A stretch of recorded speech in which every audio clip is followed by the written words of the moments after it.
আমাদের সংবিধান রচয়িতা বি.আর. আম্বেদকরের আজকে শুভ জন্মদিন উপলক্ষে সারা ভারতবর্ষব্যাপী ওনাকে ওনার শ্রদ্ধা নিবেদন করার জন্য সারা দেশ ভরে এরকম অনুষ্ঠান করছেন।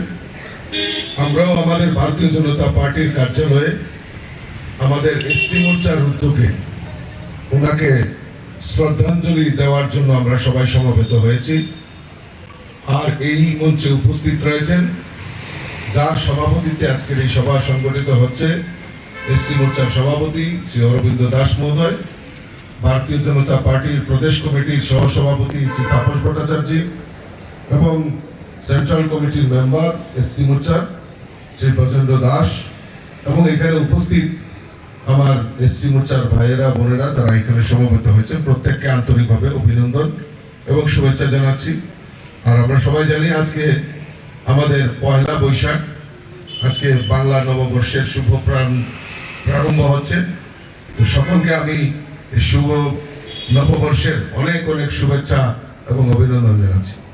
আমরা সবাই জানি যে সংবিধান, এই ভারতবর্ষের যে মূল সংবিধান, তার রচনার যে দায়িত্ব সেটা বি.আর. আম্বেদকরের কাছে ন্যস্ত ছিল এবং এই সংবিধানকে ভারতবর্ষের গণতন্ত্রের পীঠস্থানে সেটাকে মান্যতা দিয়ে এখন পর্যন্ত এই সংবিধানকে আমাদের যে সংবিধানে যে উল্লেখিত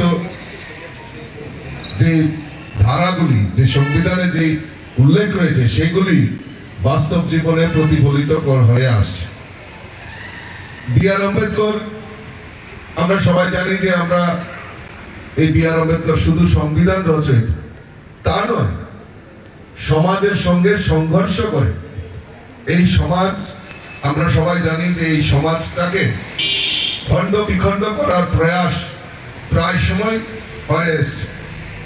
তো এই যে সমাজের সঙ্গে যুদ্ধ করা, অস্পৃশ্যতার সঙ্গে যুদ্ধ করা এবং নিজেকে রক্ষা করা, উচ্চ শিক্ষায় শিক্ষিত করা, কারণ উনি যেই সমাজে বসবাস করেন সেই সমাজে শিক্ষা সমস্ত কিছুর দিক থেকে পিছিয়ে রাখা হয়েছিল সেই সমাজ ব্যবস্থা।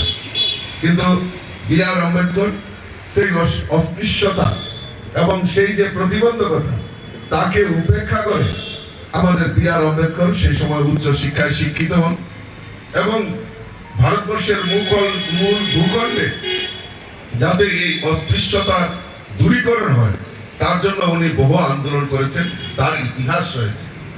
আজকে যেহেতু ওনার জন্মদিন, খুব একটা বেশি চর্চা করার অবকাশ নেই, কারণ আপনারাও তপ্ত রৌদ্রে আপনারা অপেক্ষা করছেন।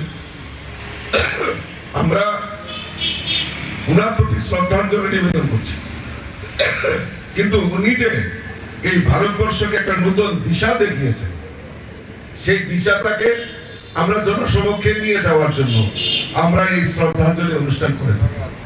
আর তখনই প্রকৃত শ্রদ্ধাঞ্জলি হবে যখন উনি যে নতুন ভারতবর্ষের কথা উল্লেখ করেছেন, উনি যে ভারতবর্ষকে দেখতে চেয়েছেন, সেগুলি আমাদের দেশের যশস্বী প্রধানমন্ত্রী নরেন্দ্র মোদীজির নেতৃত্বে সরকার এবং নরেন্দ্র মোদীজি উনি চাইছেন আমাদের এই ভারতের অখণ্ডতাকে রক্ষা করা, আমাদের সমাজের অস্পৃশ্যতাকে দূর করা এবং ভারতকে এক ভারত শ্রেষ্ঠ ভারত নির্মাণ, আমাদের এই বি.আর. আম্বেদকরের যে দেখানো পথ সেটাকে অনুসরণ করে আমাদের মোদীজিও আমাদেরকে সেই পথে পরিচালিত করছেন।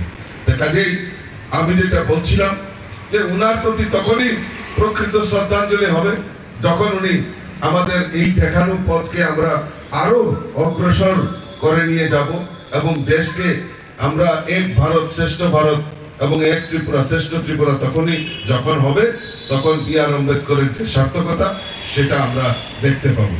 এবং এই যে সংবিধান